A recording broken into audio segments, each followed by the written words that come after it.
Catholic photography. Be renewed by the Catholic faith. Alors, frères et sœurs, aujourd'hui, je voudrais aborder le thème de ce que nous appelons les réalités du monde spirituel. Pour que déjà vous ayez un avant-goût de ce qui va venir. À mon dernier passage ici, je faisais allusion à quelque chose qui touche aux réalités de notre vie, mais je suis passé sur beaucoup de détails. Et aujourd'hui, je voudrais parler de la réalité du monde spirituel, pour que nous sachions où est-ce que nous sommes et ce que nous devrions faire. Le pape François disait ceci, que l'un des péchés de notre siècle, c'est de nous faire croire que le diable n'existe pas. Et on nous montre par tous les moyens que le diable est une invention des plus faibles. Et qui sont les plus faibles? Notamment les chrétiens. Frères et sœurs, il est dit en 1 Jean le chapitre 3 au verset 8. 1 Jean chapitre 3 au verset 8. C'est le premier verset que je voudrais déjà vous donner. 1 Jean chapitre 3, le verset 8. Vous connaissez ce texte? Vous le connaissez? Alors, Logan, tu peux m'accompagner un peu, juste un peu? 1 Jean chapitre 3, verset 8. Le texte dit ceci, et je vais me permettre de vous le lire. C'est déjà écrit. Il dit: celui qui pratique le péché est du diable, car le diable pêche dès le commencement.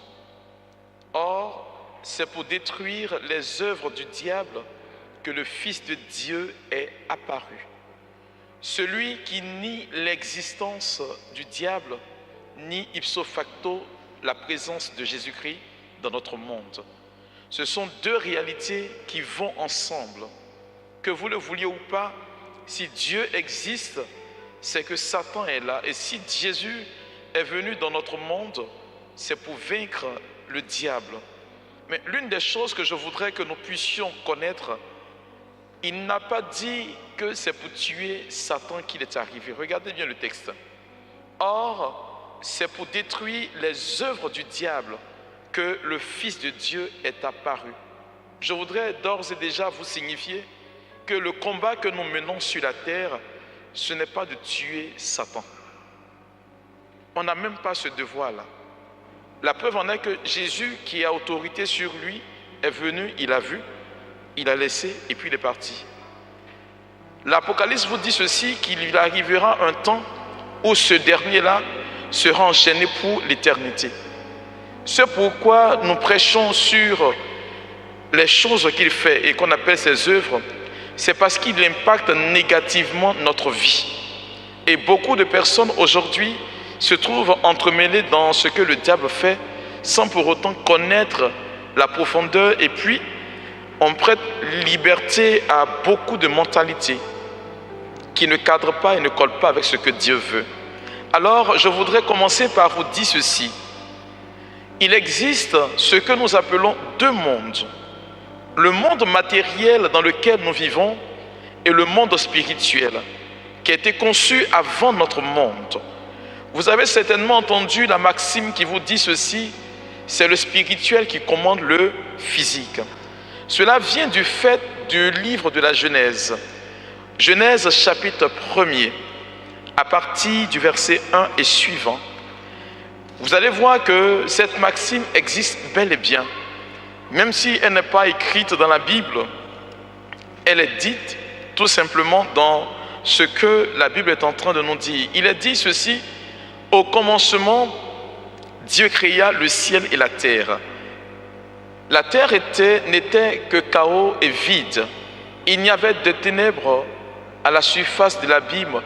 L'Esprit de Dieu planait au-dessus des eaux. Dieu dit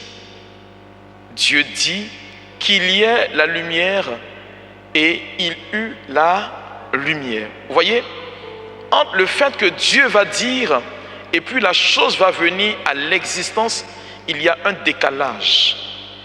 C'est pourquoi vous verrez que tout ce que Dieu entend faire, il le souhaite d'abord. Or, Dieu, il est esprit.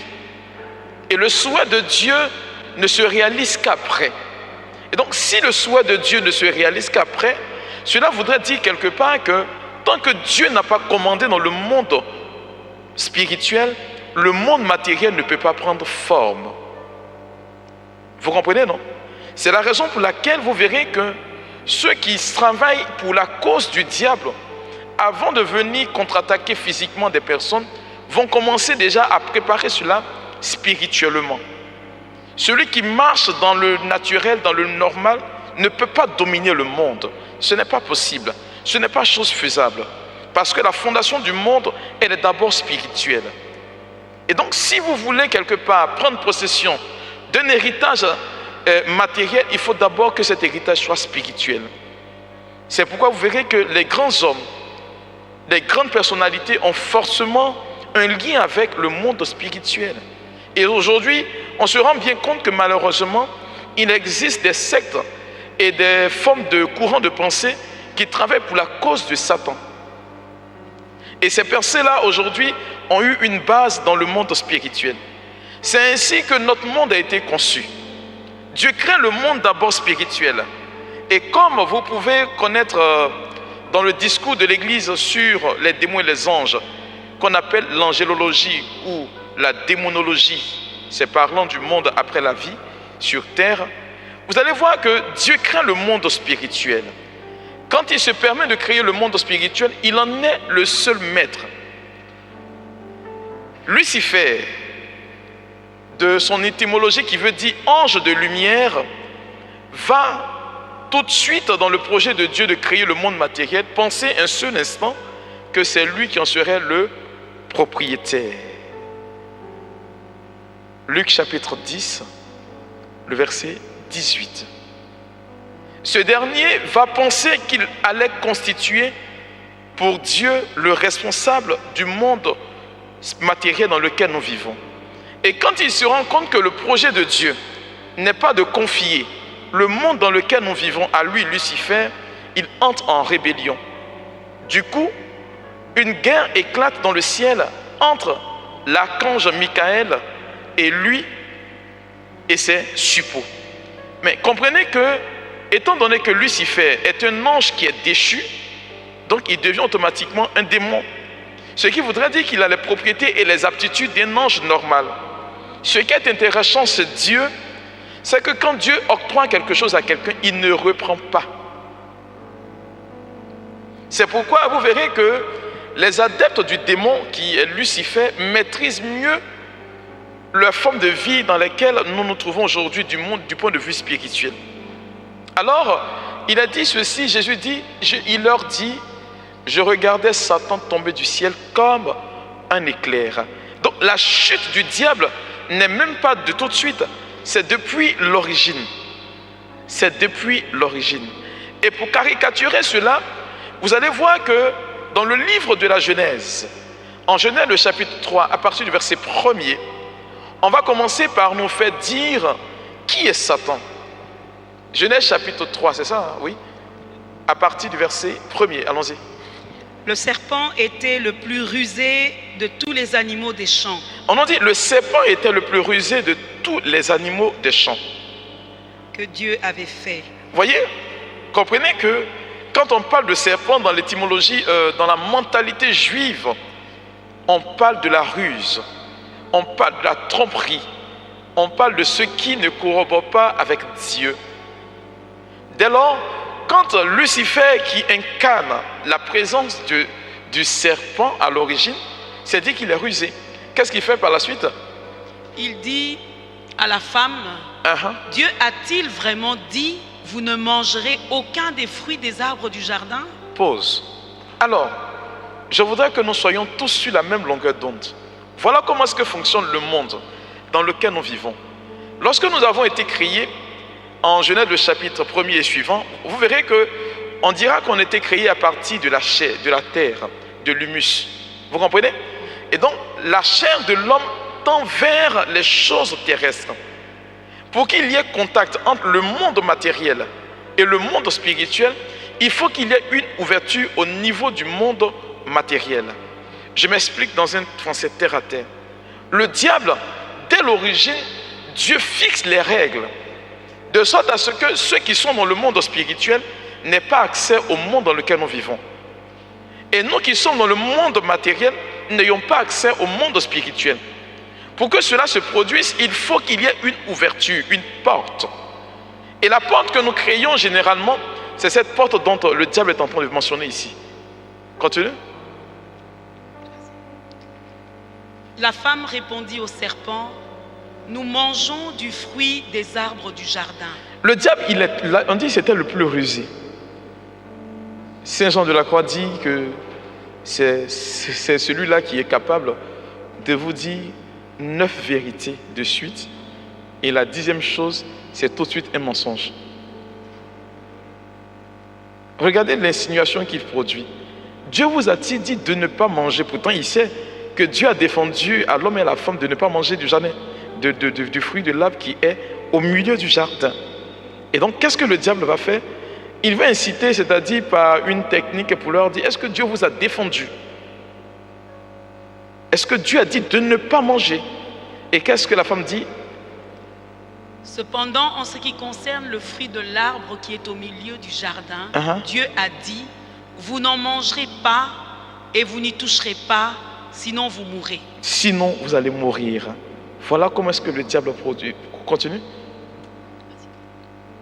Le serpent dit alors à la femme, vous ne mourrez absolument pas. Mais Dieu sait que le jour où vous en mangerez, vos yeux s'ouvriront et vous serez comme Dieu. Alors, vous voyez, le diable, il est malin. Il est très, très malin. Mais il n'est pas intelligent.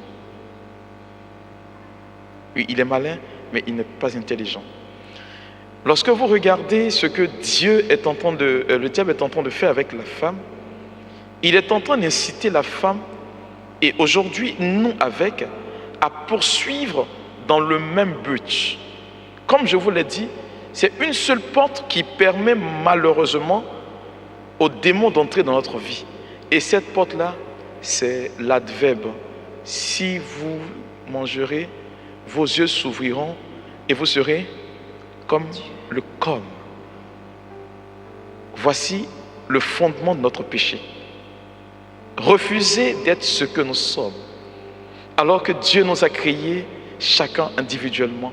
Et si vous regardez chacune de vos vies, les difficultés auxquelles nous sommes confrontés, c'est parce que nous refusons d'être ce que nous sommes et de prendre la place d'autrui, raison pour laquelle nous souffrons éperdument.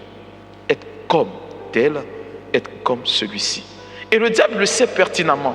Dès lors, dès que nous quittons notre position que Dieu nous a donnée à la base, on ouvre automatiquement une porte. Allons rapidement en Luc le chapitre 15, à partir du verset 11. Vous allez comprendre ce que je suis en train de vous dire. Pour revenir après à la réalité de notre enseignement. Luc chapitre 15 à partir du verset 11. Il dit encore, un homme avait 2 fils. Le plus jeune dit à son père, donne-moi la part de l'héritage qui doit me revenir. Voyez, continue. Le père leur partagea alors ses biens. Pendant que l'enfant demande son héritage, il est toujours dans la relation de père à fils. Vous comprenez, non? Il est toujours dans cette relation. Et donc, il a tout de suite la protection parentale. Il a tout de suite la protection divine. Mais qu'est-ce qui se passe par la suite? Peu de jours après, le plus jeune fils ramassa tout et partit pour un pays éloigné. Dès qu'il sort de la maison, il quitte automatiquement la couverture parentale. Et c'est pareil. C'est à partir de là que ces problèmes vont débuter. Le diable sait que tant que nous restons en amitié avec Dieu, il n'a pas accès à nous. Vous voyez, rappelez-vous de ce que Jésus dit à Pierre. J'ai prié pour toi parce que Satan a réclamé ta vie. Pierre va vous dire dans sa première, au chapitre 3, versets 5 à 8, votre adversaire, le diable, comme un lion, tourne autour de sa proie. Il attend le moment favorable. Dès que nous quittons l'amitié de Dieu, nous devenons des proies faciles dans le monde spirituel. D'autant plus que Dieu ne nous a pas donné la capacité de voir ce qui se passe dans le monde transcendantal. Il nous donne tout simplement de nous appliquer à ce que nous avons aujourd'hui. Et c'est ainsi que le diable va manœuvrer pour nous permettre de ne pas entrer en phase avec Dieu. Parce que tant que nous restons dans l'amitié de Dieu, tout va pour le mieux pour nous. Mais quand nous sortons de cette amitié, on perd tout privilège. C'est la raison pour laquelle il a dit qu'il est venu pour détruire les œuvres du diable manifestées dans notre vie. L'Église va vous répondre tout simplement que lui n'a que faire des pécheurs. Il n'aime pas plutôt le péché. Alors frères et sœurs, c'est dans cet état d'esprit-là que, en refusant d'être là où nous sommes, va commencer à exister ce que nous appelons une dualité entre la chair et l'esprit, antagonisme. L'apôtre Paul va nous le rappeler dans sa lettre aux Galates, le chapitre 5, à partir du verset 16. Il dit, il y a une lutte perpétuelle entre la chair et l'esprit. C'est normal, frères et sœurs. En chacun de nous existe ce que nous appelons la concupiscence. C'est l'inclination de la chair à tendre vers les désirs de la chair qui ne sont pas forcément en accord avec ce que Dieu veut. Et Paul va nous répondre simplement dans sa première Corinthiens, à partir du chapitre 6, le verset 12, que tout m'est permis, mais tout ne m'est pas utile. Donc retenez simplement que tant que nous sommes dans l'amitié de Dieu, rien ne peut se passer contre nous. Le monde des ténèbres peut s'acharner contre nous, mais il ne peut pas nous toucher. Amen. Vous comprenez? Tant que nous demeurons dans l'amitié de Dieu, nous avons autorité sur Satan. C'est pourquoi vous verrez qu'en Luc le chapitre 10, le verset qu'on a lu tout à l'heure, le verset 18, quand on remonte, on dit au verset 17, les 72 revinrent tout joyeux. Qu'est-ce qu'ils disaient? Il faut lire le passage. Luc chapitre 10, oui, il faut remonter le verset 17, je crois bien, 16 au 17. Voilà, on dit les 70 ou 72, oui, elle a mis. Les 70 revinrent avec joie, disant, Seigneur, les démons même nous sont soumis en ton nom. Nous sommes soumis comment? En ton nom. Nous sommes soumis comment? En ton nom. Remarquez bien ce que je dis. Tout à l'heure, je disais ceci, tant que l'enfant est dans la maison du Père et qu'il ne sort pas de la relation de père à fils, cet enfant demeure tout simplement dans l'amitié de Dieu. Mais il dit ceci, les démons nous sont soumis, comment? Et non pas par ton nom. Non pas par ton nom, mais en ton nom. Donc il y a ce que nous appelons une inclusion dans la relation que nous devrions avoir avec Dieu. Tant que nous sommes en Dieu, on a autorité sur les démons. Tant que nous sortons, dès que nous sortons de cette relation avec Dieu, on perd toute autorité. Il n'y a rien à faire. Et le diable, il le sait pertinemment. C'est pourquoi il incline toujours notre cœur à la désobéissance. Dieu a dit ça. Non mais écoute, on va trouver toujours les moyens d'arrondir les bords pour perdre l'amitié de Dieu. Sinon, le Seigneur qui nous a créés n'est pas mauvais. Hein? C'est ça, non? C'est ce que nous dit le livre de la sagesse. Dieu n'a pas fait la mort. C'est par cupidité et méchanceté que le diable a introduit la mort dans notre vie. Et c'est ainsi que le monde dans lequel nous évoluons fonctionne. Pour ceux qui ne le savent pas, ils vont penser que le Seigneur par moments est lent, qu'il ne refuse de faire ceci ou cela. Non, Dieu n'est pas méchant et il n'est pas lent. C'est la position que nous avons qui ne lui plaît pas.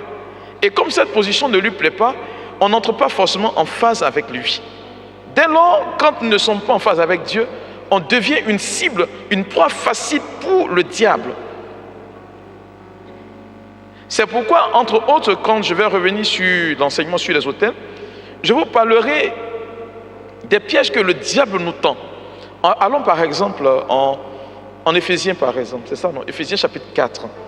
Éphésiens chapitre 4, versets 26 à 27. Pendant qu'on y est, je veux en parler. Je disais pas plus tard qu'hier à quelqu'un que une jeune dame qui était passée me voir avant que je ne vienne. Elle est allée chez un marabout pour prendre une bague de protection parce qu'elle estime que là où elle travaille, il y a tellement de malversations qui sont faites à son encontre. Et je lui ai dit ceci, tu sais quoi? Le diable, il ne crée rien. Il ne crée rien. Quand tu te proposes quelque chose, qu'est-ce qu'il fait? Non seulement il ne te donne pas, mais il récupère ce qui est pour toi. Le diable ne crée jamais rien. Il n'a pas la possibilité de créer, il n'a pas la possibilité de donner. Il récupère. Il suffit seulement d'entrer et puis il récupère. Et beaucoup de personnes aujourd'hui pensent que le diable facilement arrive à leur donner. Il ne donne pas. Il n'en a pas le pouvoir. Il n'est pas l'origine de la création. Il ne peut pas, même s'il désire, il ne peut pas. Il nous fait miroiter le bonheur. Il ne nous accorde pas le bonheur. Allons-y. Si vous vous mettez en colère... La colère, mes frères et mes sœurs, c'est un acte qui est naturel. C'est ce qu'on appelle un acte d'homme. Se fâcher, c'est normal. Mais c'est le sentiment qui vient après la colère là. C'est ça qui n'est pas bon. Allons-y. Si vous vous mettez en colère, ne péchez point. Parce que le péché de la colère, c'est ce qu'on appelle un ressentiment. La colère, c'est un sentiment. Vous me suivez? La colère, c'est un sentiment. Mais ce qui vient après la colère, c'est un ressentiment. D'où la haine. Continue. Que le soleil ne se couche pas sur votre colère. Sinon. Et ne donnez pas accès au diable. Vous voyez? Voici, là j'aborde juste un point facilement. Quelqu'un qui dort avec la colère, tu ouvres une porte à Satan. Que tu sois homme religieux ou pas, que tu sois prieur ou pas, tu dors avec la colère, tu deviens automatiquement une porte ouverte à Satan. Et ce sont des choses qui malheureusement aujourd'hui impactent notre vie. Le diable, il le sait. Et donc, il va créer les circonstances pour que nous dormions dans la colère. Quelqu'un te marche sur le pied tout de suite, tu es irrité. Tu ne comprends pas, mais tu dis, qu'est-ce qui se passe? Et puis, il est là, lui, l'homme à la culotte noire. Il approche tout doucement à côté de toi pour te faire dire, ben, écoute, tu vois, il t'a fait ceci, il ne faut pas pardonner. Il t'a fait cela, il ne faut pas pardonner. Et toi, tu viens et puis tu commences à avoir une attitude qui déplaît à Dieu. Ben, dès que tu quittes la position d'un enfant de Dieu, tu n'as plus la protection divine. Voilà ce qui se passe. Et donc, dans ce principe-là, le diable va essayer d'établir son règne. Rappelez-vous de Job. Quand vous lisez le livre de Job, vous allez voir que Job était un homme juste et bien. Mais le Seigneur, pendant que Dieu convoque ses enfants, la Bible nous dit ceci, que le diable aussi est en train de partir. Le Seigneur lui dit, tu vas où? Tu vas où? Alors, frères et sœurs, ce que je suis en train de dire, c'est que les deux mondes dont j'ai fait état tout à l'heure, le monde spirituel et le monde matériel, existent bel et bien. Mais dans le monde spirituel, il y a le bien et puis il y a le mal. Ces deux choses, ces deux entités évoluent forcément ensemble. C'est pourquoi quand vous allez lire Apocalypse, mais Apocalypse chapitre 12, vous allez voir quelque chose. C'est très beau. On m'a dit que le berger a prêché là-dessus, sur la résurrection, c'est ça, non? Le mensonge des disciples, des soldats. C'est très beau. C'est très beau. Apocalypse chapitre 12, un grand signe. Il faut lire. Regardez bien, écoutez bien. Un grand signe parut dans le ciel. Une femme enveloppée du soleil, la lune sous les pieds et une couronne de 12 étoiles sur la tête. Continue. Elle était enceinte et elle criait, car elle était en travail dans les douleurs de l'accouchement. Verset 3. Regardez le verset 3. Le premier signe, on sait que c'est Dieu, c'est la Vierge Marie et autres. Mais regardez le verset 3. Un autre signe apparut dans le ciel. C'était un grand dragon rouge feu qui avait 7 têtes et 10 cornes. En même temps que Dieu est en train d'émettre son œuvre d'amour dans le monde, le diable automatiquement est juste à côté. C'est pourquoi l'apôtre Paul vous demande un discernement à tous les niveaux. Un discernement. Il n'y a pas longtemps, j'ai reçu une jeune dame. Lorsqu'elle est arrivée à mon bureau, elle me dit, Père, il faut parler parce que ma famille est en train d'être disloquée. Je lui dis, qu'y a-t-il? Sa sœur qui revenait de la vigile arrive à la maison, après une effusion à l'église, elle arrive tout de suite et sous la motion de l'Esprit de Dieu, elle commence à prier. Venez, je vais prier pour vous. Des miracles authentiques s'opèrent sur le champ. Elle impose des mains à des personnes qui avaient des pieds assez bizarres, ça se redresse tout de suite. Elle a commencé ça et là, et puis la dernière personne qu'elle va toucher et puis affaire là va se mélanger, c'est une de leurs nièces. Elle va et puis elle lui dit, tu es sorcière, viens à vous. Elle la traîne par les cheveux jusqu'à dehors. C'est sa mère qui a eu la présence d'esprit d'aller l'interpeller pour lui dire, non, sur la base de quoi tu dis qu'elle est sorcière? Or, imaginez-vous, elle venait tout de suite de prier pour chacun, donner des paroles de connaissance pour chacun, et des guérisons se sont opérées tout de suite. Et en même temps, voilà ce qui se passe. Je lui ai posé la question, mais est-ce que c'est la première fois que ça t'arrive? Elle dit, oui mon père, je n'ai jamais vécu cela auparavant. Je dis, c'est la première fois. J'ai dit, ok, assieds-toi, on va en parler. Je lui dis, mais qu'est-ce qui s'est réellement passé? Elle dit, mon père, l'esprit me dit qu'elle est sorcière. J'ai dit, tu es sûr de ce que tu avances? Elle dit, oui. Et je lui prends la Bible, l'épisode de la rencontre de Jésus avec ses disciples, où il leur pose la question, pour vous, qui suis-je?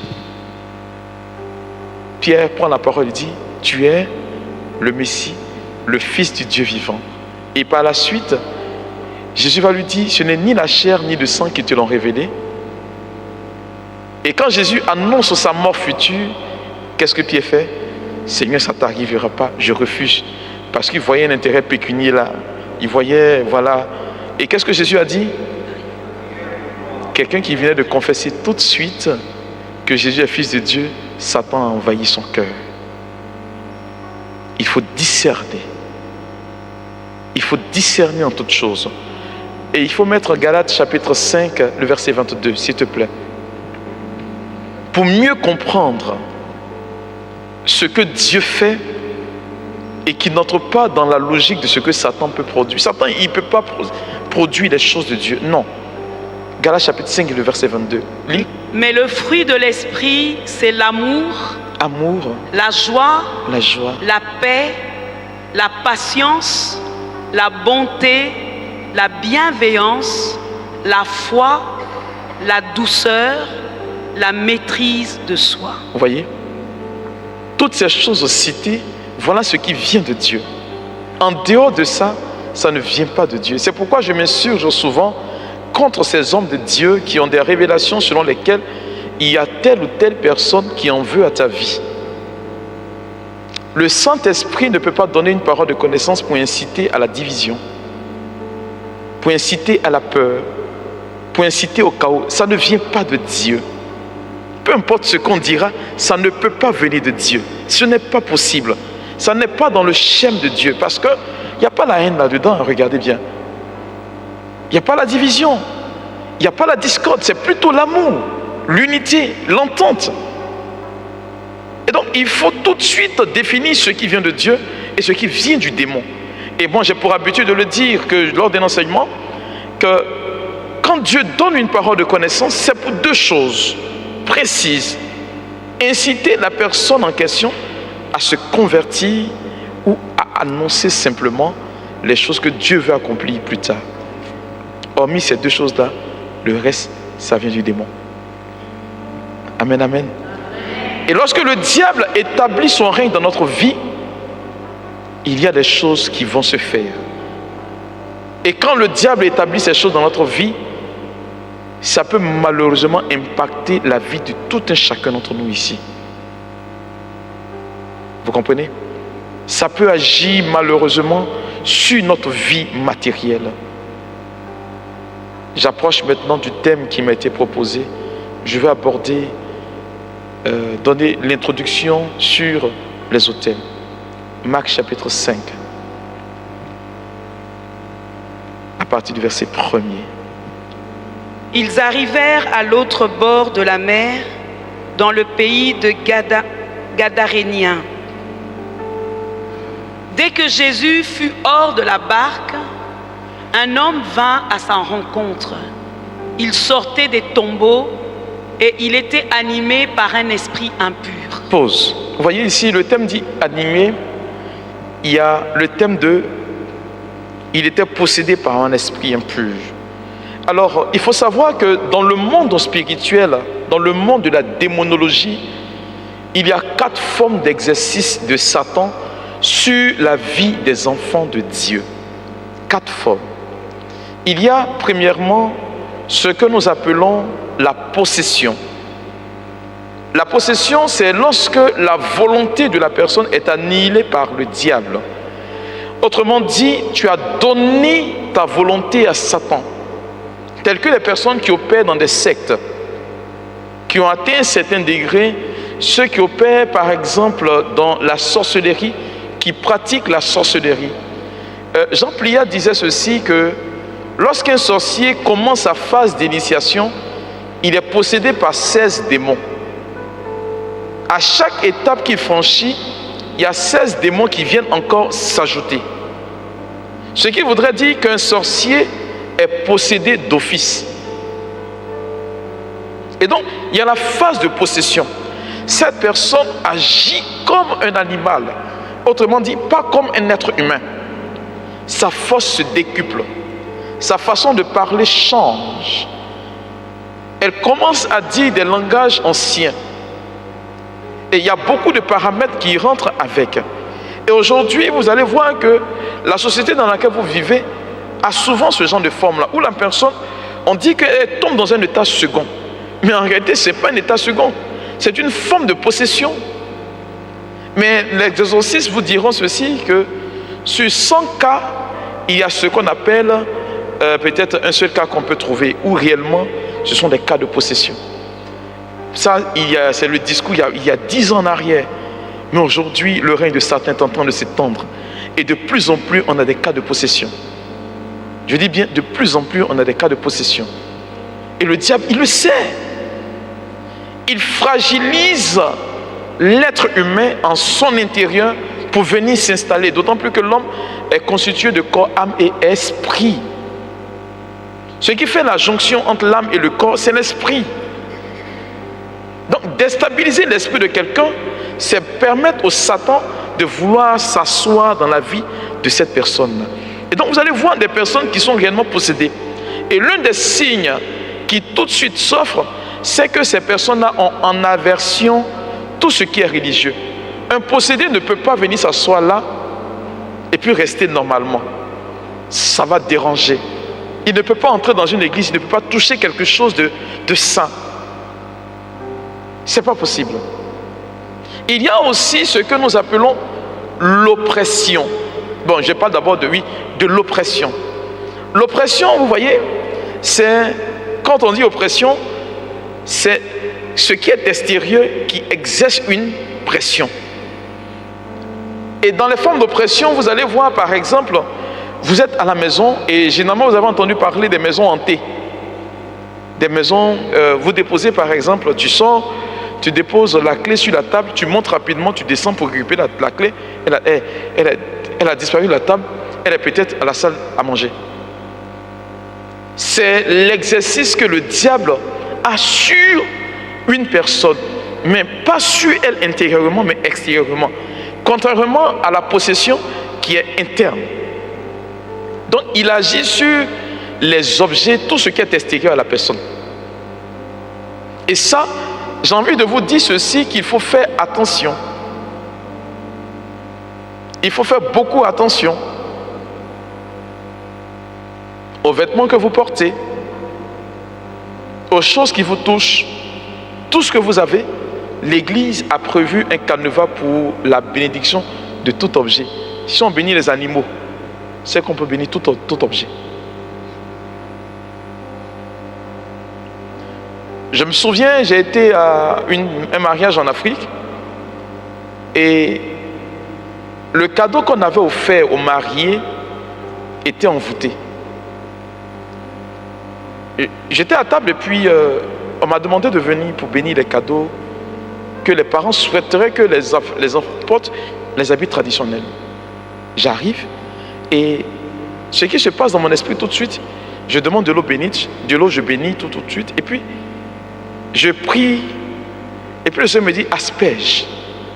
Donc je prends l'eau, quand j'asperge, habit neuf, hein, mais il y a une poussière qui s'est levée là-dessus, une poudre qui s'est levée là-dessus. Et j'ai dit au marié, ne portez pas. Mais la personne qui leur avait offert cela est entrée dans une colère pas possible. Vous voyez, ce genre d'attitude fait que s'ils avaient porté cet habit-là, il y aurait une pression, un exercice du démon dans leur vie. Peut-être que tout de suite on ne verrait pas, mais après. Donc de façon extérieure, c'est ce qu'on appelle l'oppression. Et puis, il y a ce qu'on appelle la vexation. La vexation. La vexation, frères et sœurs, c'est par exemple, je le dis entre guillemets, c'est ce qu'on appelle généralement ces histoires de mari et femme de nuit.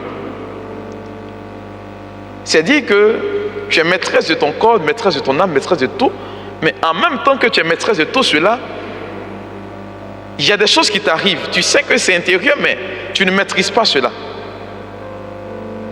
Il n'y a pas longtemps, il y a l'une de mes filles, pour les questions de mari et femme de nuit, elle m'appelle et puis elle me dit, elle est toute troublée.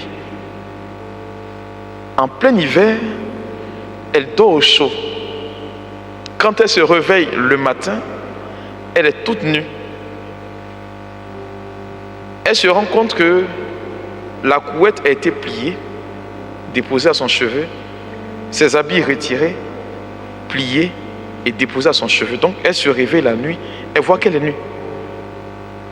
Ça, c'est ce qu'on appelle une vexation. Il agit en toi quand tu es dans un état de sommeil, c'est-à-dire quand tu n'es pas en état d'éveil. C'est l'exercice que le diable a sur la vie de plusieurs personnes. Où vous verrez par exemple que vous dormez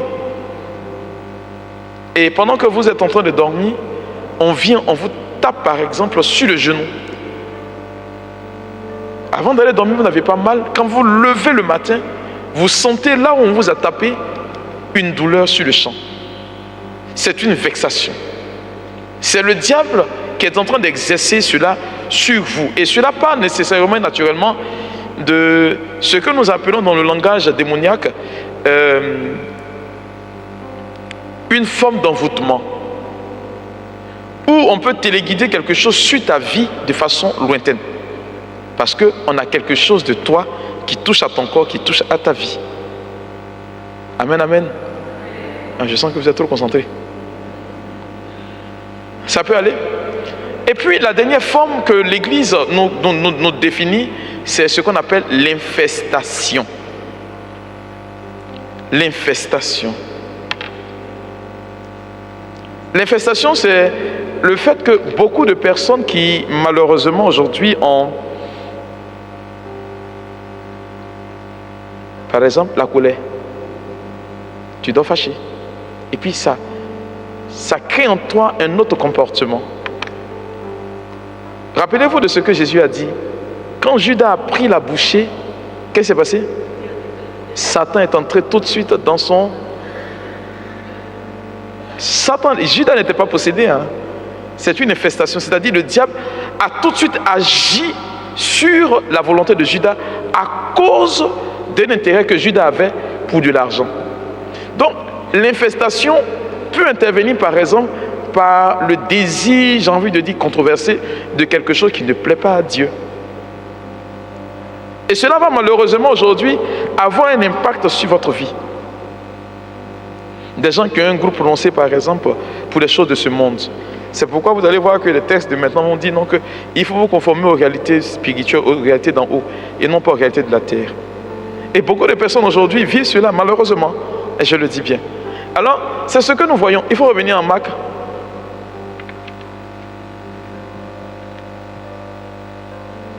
On nous dit qu'il était animé par un esprit impur. Lui, il était possédé. Ça, il n'y a rien à faire. Continue.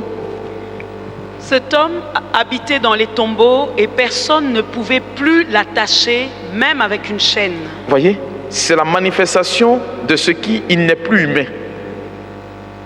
En effet, souvent on l'avait attaché avec des fers aux pieds et des chaînes, mais il avait cassé les chaînes et brisé les fers et personne n'avait la force de le maîtriser. N'avait la force de le maîtriser. Vous voyez, c'est quelque chose, c'est dit que vers la fin, là, vous allez voir qu'il va commencer à ressembler à un animal.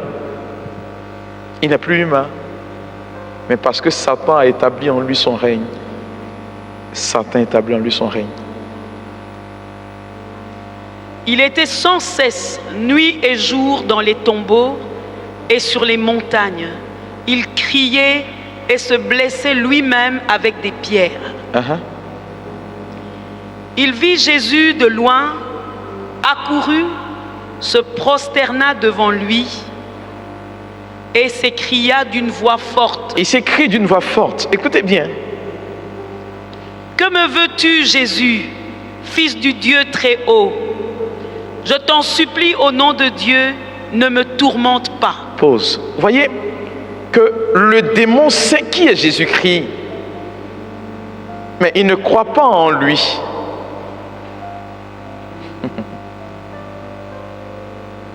Il sait qui est Jésus-Christ, mais il ne croit pas en lui parce qu'il croit au démon, à Satan.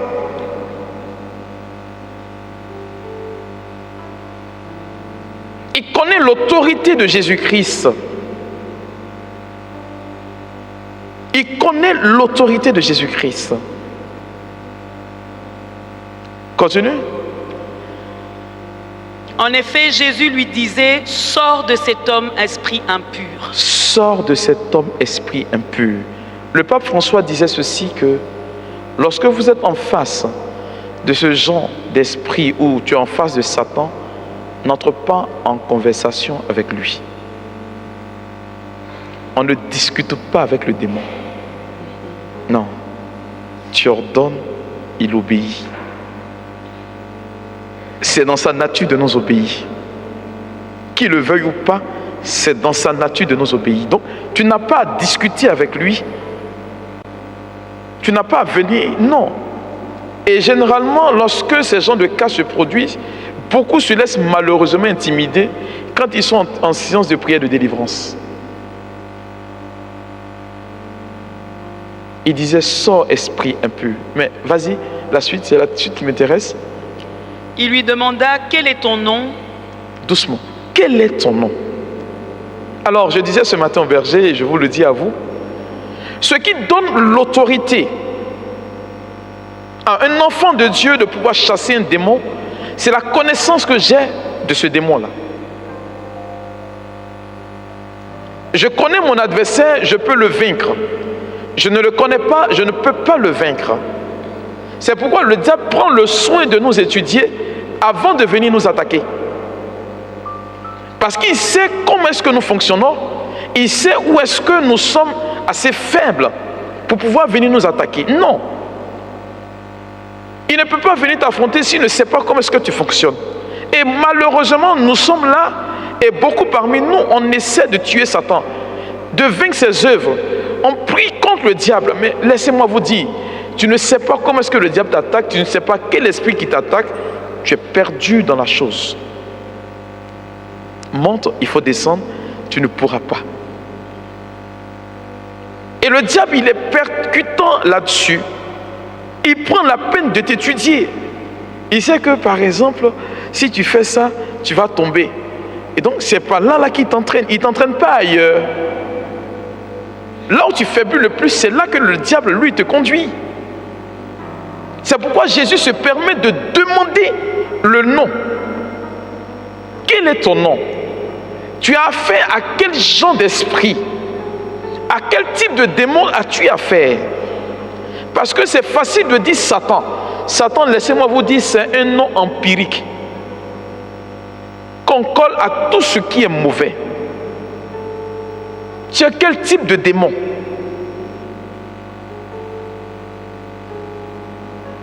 Lorsque tu prends la peine de t'informer, le Seigneur tout de suite t'instruit sur comment le chasser. De vous à moi, Jésus avait besoin de demander son nom? Est-ce qu'il avait besoin de demander son nom? Il sait autre chose. C'est pour nous indiquer la méthodologie. Quel est ton nom? En fonction d'où tu viens, moi je te dirai comment est-ce que tu vas partir.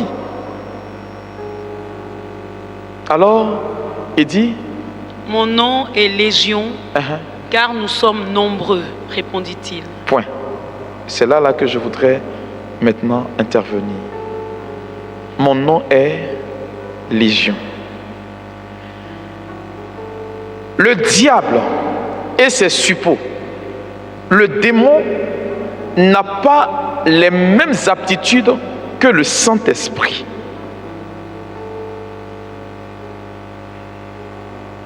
Retenez ça.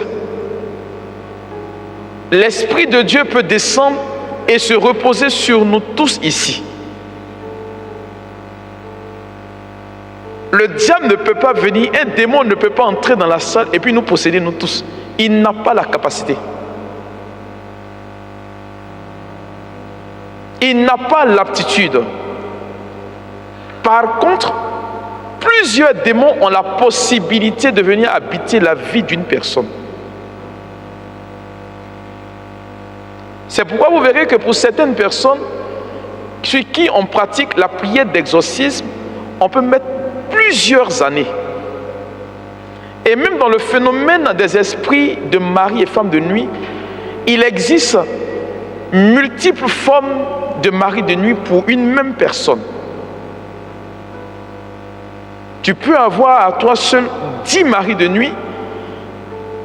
Ce n'est pas Jésus. Du fait du lien où tu les as contractés. Donc vous allez voir qu'on va prononcer une prière, par exemple, pour quelqu'un qui a l'infestation démoniaque d'un mari de nuit, tout de suite, une vexation, il va partir et puis tu vas dormir et puis il y a une autre forme de manifestation, par exemple. Souvent, par exemple, il y a un garçon et c'est un homme qui vient, par exemple, qui couche avec toi. Et puis, on le chasse. Demain, c'est une femme qui vient. Et puis, un autre jour, c'est femme et homme qui viennent à la fois. Mais tu ne comprends plus. Oh oh.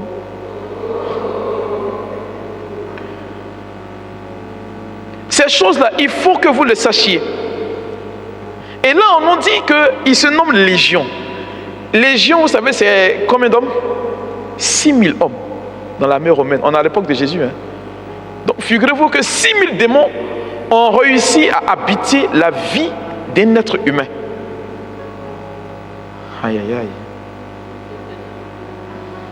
6000 démons. 6000 démons. Mais comme, vous voyez qu'ils sont organisés, les gars, là. Il n'y a pas quelqu'un qui dit ici premier, il n'y a pas quelqu'un qui dit ici deuxième. C'est-à-dire que chacun ne lutte pas la vedette. Mais nous, ici, là, tout de suite, bon, pourquoi c'est lui qui est berger? Bon, je vais revenir là-dessus après. Vous voyez? Et cela, malheureusement, aujourd'hui, le diable le sait.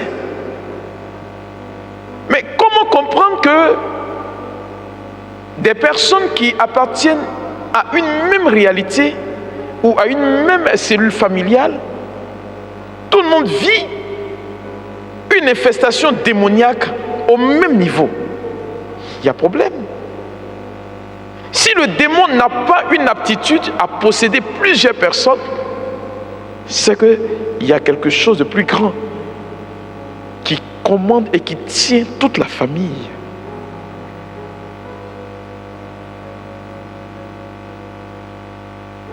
Et vous verrez que des personnes qui aujourd'hui, malheureusement, vivent ce genre de situation, vont se retrouver à des points où on est comme perturbé, perdu à la fois. Perdu et perturbé à la fois. Attends, mon langage, je suis un peu rapide, c'est ça?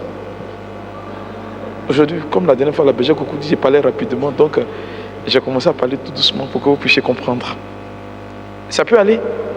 Et donc, comment se fait-il que dans une même famille, dans un même environnement, on entre et puis, vous tous, personne ne se marie. Vous travaillez, mais vous n'arrivez pas à récolter.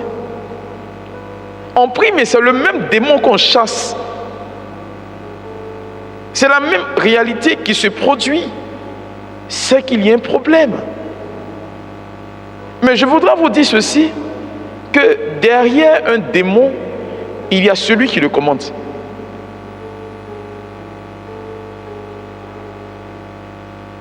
Et c'est de cela qu'on va parler pendant mon séjour. Ça va aller. Berger, ça va? Et il faut m'indiquer mon temps, hein, parce que... Donc, j'ai encore 30 minutes, c'est ça? 15 minutes. Est-ce que ça va? Ça va, non? Et vous allez voir que beaucoup de personnes vont vivre des manifestations, vous n'allez pas comprendre. Je ne sais pas, la dernière fois, quand je suis passé par ici, j'ai enseigné le cas de cette dame-là qui, pendant 35 ans, qui vit en France, mais qui n'a aucun papier. C'est pas qu'elle n'a pas essayé, elle a essayé.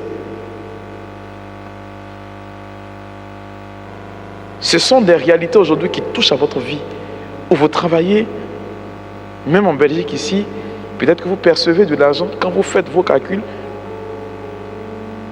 vous pouvez quand même mettre quelque chose à côté. Quand le mois finit et que vous faites vos dépenses, rien ne reste. Ça peut toucher peut-être à votre réalité seule. Ça, on va dire non que c'est une question d'organisation, on peut gérer. Mais quand ça touche à la vie de tout le monde d'une même maison, c'est que il faut s'interroger. Il faut s'interroger. Il y a le volet que des personnes exercent une égalité sur nous. Oui, c'est possible. Mais ce dont je suis en train de vous dire, c'est que c'est quelque chose qui est capable malheureusement d'infester votre vie. Et puis, le diable, il est tellement fin qu'il ne va pas tout de suite se manifester. Il est tellement subtil qu'il ne peut pas tout de suite se dévoiler. Parce que s'il se dévoile, tu vas chercher des voies et moyens pour le chasser. Jusqu'à ce que tu tombes sur un enseignement. C'est pourquoi vous verrez que ce n'est pas la prière qui délivre, mais plutôt l'enseignement. Mieux t'es formé, et puis tu peux chasser Satan de ta vie. Donc quand vous venez à Christo Boningo, prêtez l'oreille quand on prêche. C'est très important. Osée 4.10 et Osée 4.6 dit quoi? Mon peuple périt faute de connaissance. Donc si vous ne connaissez pas, vous êtes perdu. Ce n'est pas mauvais de se renseigner, s'informer sur le monde spirituel. Il faut chercher et comprendre pourquoi est-ce qu'il y a tel ou tel aspect de ma vie qui ne va pas. Et quand je m'assois, je regarde que beaucoup de choses ne vont pas dans ma vie. Vous voyez, je peux comprendre que dans une famille lambda, tout le monde arrive à s'en sortir et puis une seule personne reste à la traîne. Et on essaie de sortir cette personne de l'eau. Mais lorsque c'est toi seul qui réussis et que tout le monde à la traîne et que tu es content qu'on te sollicite à chaque fois, tu n'es pas loin d'être un sorcier. Tu n'es pas loin d'être un sorcier. Vous voyez, c'est alors qu'il faudrait maintenant travailler pour cela. Et donc, cet enseignement qu'on va faire pendant tout ce temps, voilà ce que ça va donner. Je vous dirai ce que vous vivez pour certains, d'autres vont comprendre d'autres réalités, et puis à la fin, on pourra tout simplement s'en débarrasser. Le Seigneur n'accorde pas de délivrance sans d'abord enseigner. Donc, mieux vous savez, et puis la délivrance vient. Il y a des personnes, quand elles vont commencer à écouter, mon père, il faut faire tout de suite, je serai délivré. Non. Chez nous, en Côte d'Ivoire, on a un adage qui dit ceci: la viande qui a duré au congélateur, on ne le mange pas dès qu'on le sort du congélateur. Vous comprenez, non? Donc, si vous avez l'information, il faut prendre la peine d'abord de pouvoir mieux faire les choses, aller aux informations. Parce que pour ce même enseignement, il y a beaucoup de personnes qui reviennent parce que quand je donne ces enseignements, tout de suite elles veulent, mon père, il faut faire, on va sortir de là. Et elles envoient quelques brides d'informations, non pas toutes les informations. Et quand c'est fait, Quand vous faites ça bien, ça passe naturellement. Hein. Le Seigneur voit votre effort. Voilà. C'est sur quoi je voudrais m'arrêter. Berger. Voilà.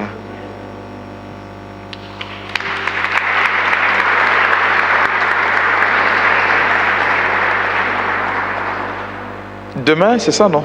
Demain, c'est en ligne. Demain, en ligne, je vais aborder la réalité des hôtels. Voilà, la dernière fois, je suis passé rapidement là-dessus. Demain, je vais aborder la réalité des hôtels et je vais beaucoup m'étaler. Je vais demander en même temps au berger si il y a des questions, vous allez peut-être en même temps les énumérer pour que je puisse après répondre à ces questions-là.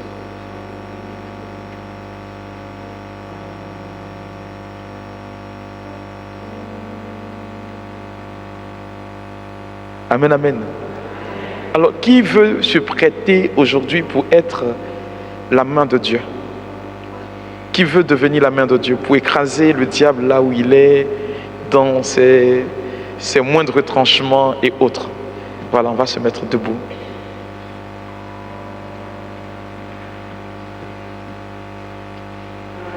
Il y a diverses formes de prière dans l'Église. La meilleure des prières, c'est la messe. Il y a la prière silencieuse, qui est l'adoration. Il y a l'oraison. Il y a la prière d'autorité qui est faite. Et puis, il y a la prière en assemblée. Que beaucoup aujourd'hui n'arrivent pas à comprendre pourquoi est-ce qu'on prie et puis on ouvre la bouche, on parle et ainsi de suite. Mais cette forme de prière n'a d'efficacité qu'à une seule condition, qu'on y croit. Est-ce que vous comprenez?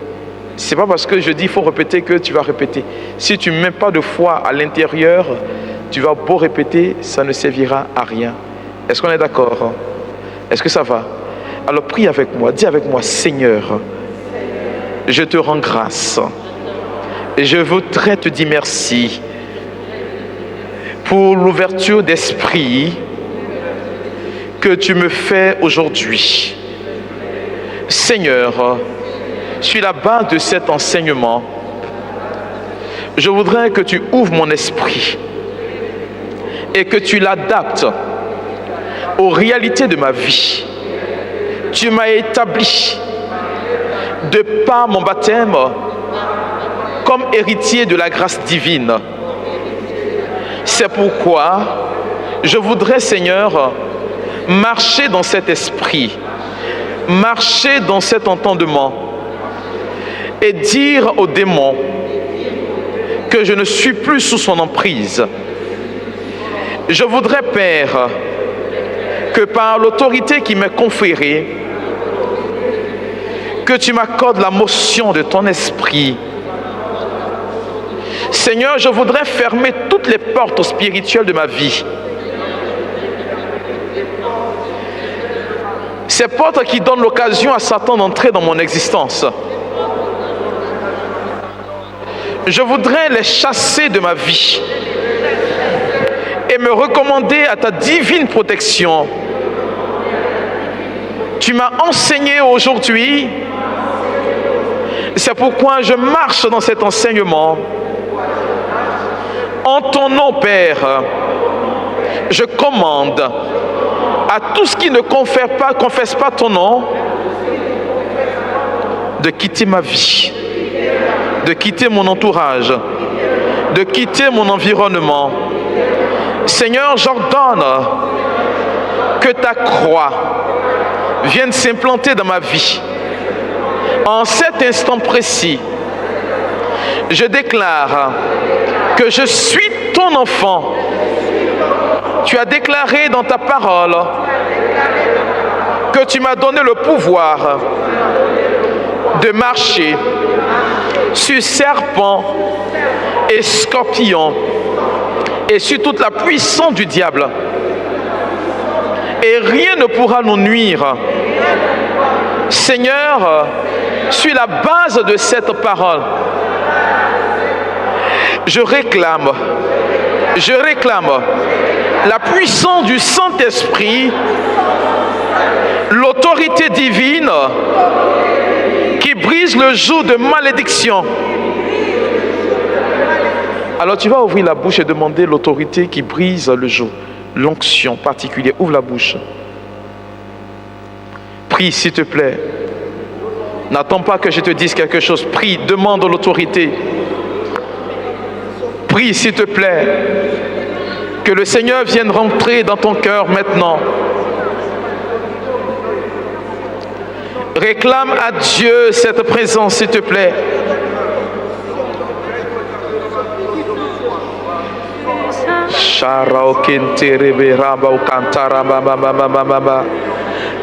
Rio Sakaraba Sherebe Kentara Baba Baba Baba Baba Robo Bobo Bobo Kentara Moshe Kerebe Bebe Bebe.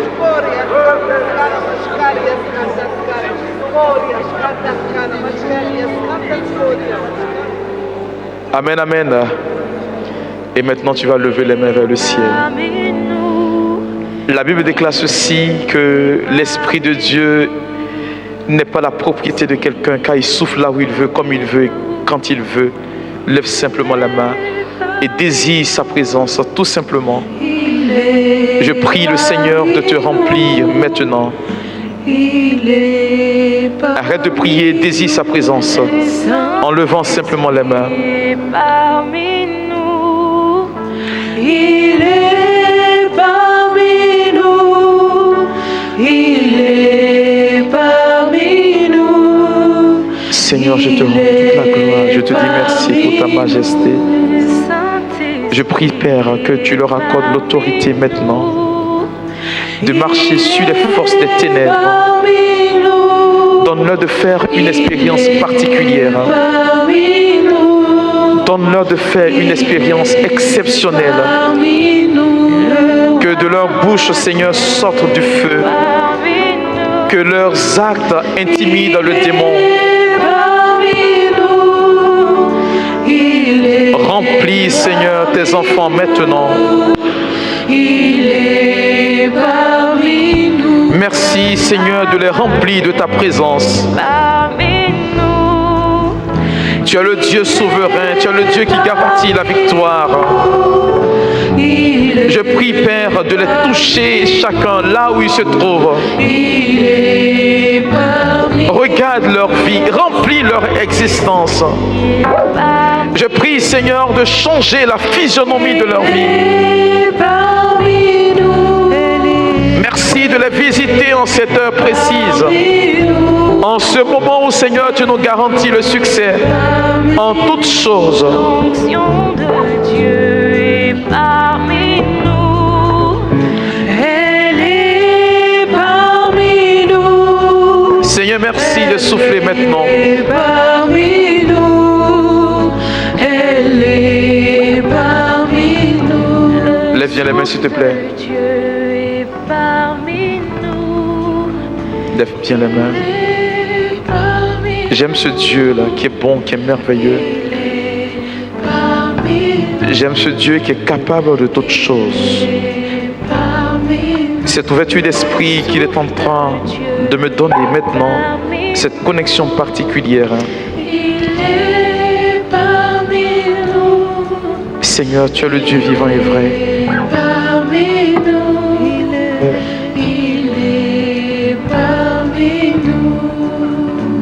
Je demande s'il y a des personnes, pour m'aider 3 personnes rapidement. Le Seigneur dit pour ces 3 personnes que je vous mets comme avant-garde. Vous allez vivre une expérience particulière avec le Saint-Esprit. Parce que l'autorité qu'il est en train de vous conférer est d'être comme des guettes, des personnes qui vont mal, heureusement, pour leurs frères et sœurs, marquer leur vie, mais derrière, vous serez comme une arme farouche contre les œuvres du diable. Et ces 3 personnes particulièrement ont quelque chose de particulier. Alors que je suis en train de libérer cette parole, je prie qu'on me les aide, s'il vous plaît. Je vois comme du feu qui est en train de descendre fortement dans leur vie. Dieu qui est en train réellement de les remplir. Ce qu'il dit, ça ne dépend plus de votre volonté, je suis Dieu et parce que vous êtes présents à ce moment de prière, je vous confère une autorité particulière. Il faut me les aider s'il vous plaît. Elles ne pourront pas supporter. Il faut les aider rapidement. Je sens sur ces 3 personnes quelque chose d'assez précis. Je parle d'une autorité particulière, d'une onction particulière. Une onction qui démolit, qui casse le joug parce que sur vous repose les signes de son pouvoir. Il y a une force de Dieu qui va habiter ces 3 personnes. La grâce, elle est là. La faveur de Dieu demeure. Sa grâce est en train de visiter ces 3 personnes. Et vous entrerez dans une dimension particulière avec Dieu. Dieu, il est bon, il est amour.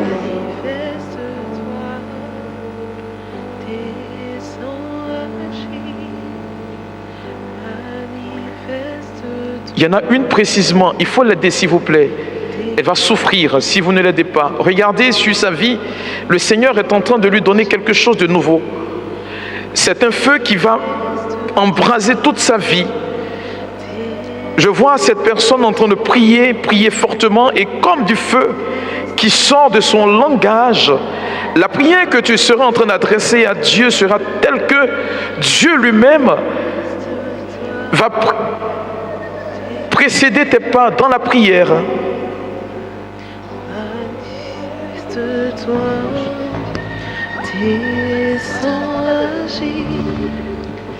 Je parle de la gloire de Dieu. Je parle de la gloire de Dieu. Je parle de la gloire de Dieu.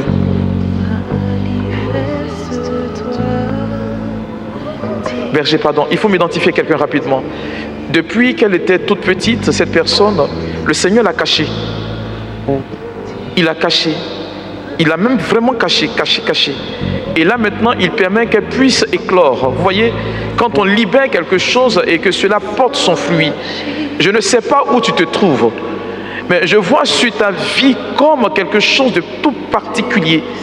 Regarde, le Seigneur me charge de te dire ceci, que l'heure de ta maturité a sonné. Je parle d'une maturité spirituelle avec laquelle tu vas embraser. De par ta prière, de par ton attitude, de par ton enseignement, tu verras des choses nouvelles qui vont arriver. C'est tout particulier. De là où tu te trouves, regarde, je vois comme une indication sur ta tête. La puissance de Dieu est pour toi. Là, tu es en train de recevoir pendant que je libère cette parole. Ces forces que je ressens dans mon cœur, je dis la gloire est à Dieu, la puissance et la majesté. C'est la manifestation de son œuvre qui est garantie pour toi. Seigneur, tu es béni. Il faut me l'aider s'il vous plaît. La plante de tes pieds a commencé à recevoir le zèle pour annoncer l'évangile de Jésus-Christ. Ça peut être peut-être nouveau pour toi, mais c'est plus puissant que ce que je dis. Je sens cette manifestation de là où je me trouve. Je sens que la grâce est en train de fondre sur la vie de cette personne. My God. Alors on va s'asseoir pour ne pas tomber dans l'euphorie, s'il vous plaît. On va s'asseoir tranquillement. Oui. Wow.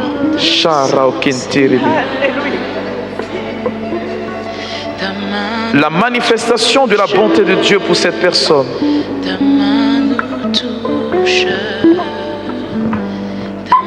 Seigneur, merci. Merci Jésus. J'ai dans mon esprit une personne.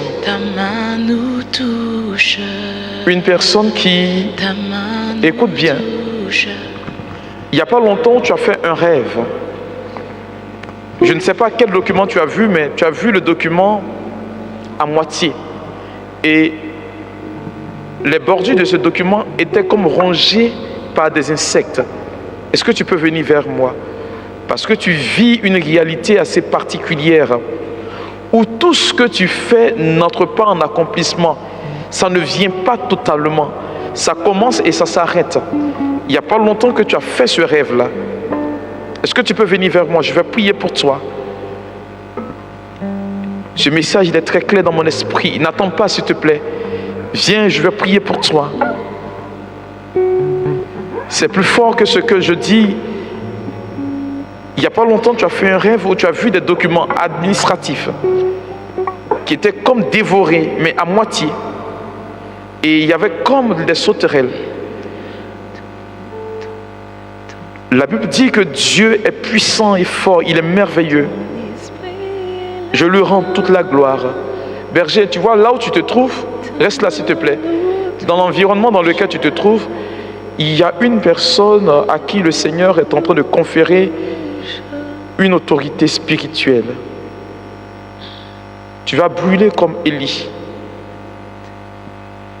Tu vas brûler comme Élie, le prophète Élie. Je parle du prophète Élie. Pendant que je suis en train de libérer cette parole, je vois que la main de Dieu se pose sur ta vie. Tu vas marcher dorénavant dans le surnaturel. C'est ce que le Seigneur me dit. Tu marcheras dorénavant dans le surnaturel. Là, le Seigneur est en train d'embraser ta vie maintenant. Ta main nous touche.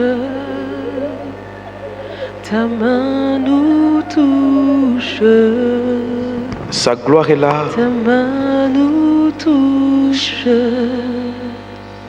Ton esprit est là. Ta main nous touche. Ta main nous touche. Ta main nous touche. Ta gloire est là.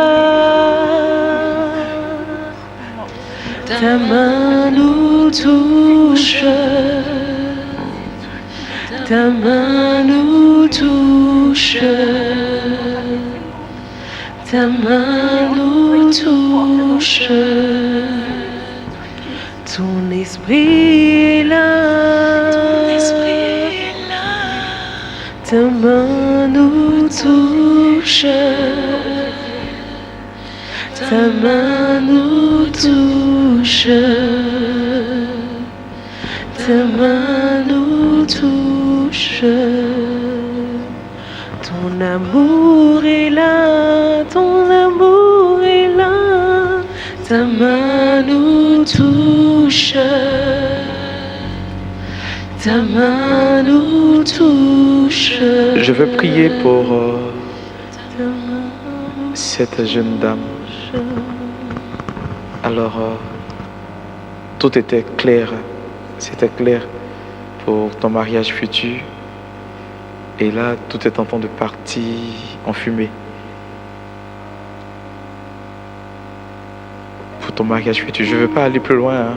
Je ne veux pas entrer dans les détails. C'est pourquoi je parle ainsi. C'était clair. La date connue, tout, et là, est en train de partir en fumée. Ça ne tient plus la route. Est-ce que tu peux venir pour que je prie pour toi? Tu as senti que ce qui se passait n'était pas normal. Ça, tu l'as ressenti fortement. Tu as senti que ce que tu vivais dans la vie relationnelle, sentimentale, n'était pas normal. Je veux prier pour toi. Je ne sais pas si tu avais déjà communiqué la date de ton futur mariage, mais là où je te parle, ça ne va plus. Ça ne va plus. Je veux juste prier pour toi. Moi, je ne te connais pas. Je veux juste prier pour toi. Il faut venir rapidement parce que le temps est écoulé, hein, c'est ça, non? Oui. Tu peux venir rapidement, je vais prier pour toi. Tu es là. L'Esprit ne se trompe pas, le Seigneur ne se trompe pas. Il ne se trompe pas. Tu es là.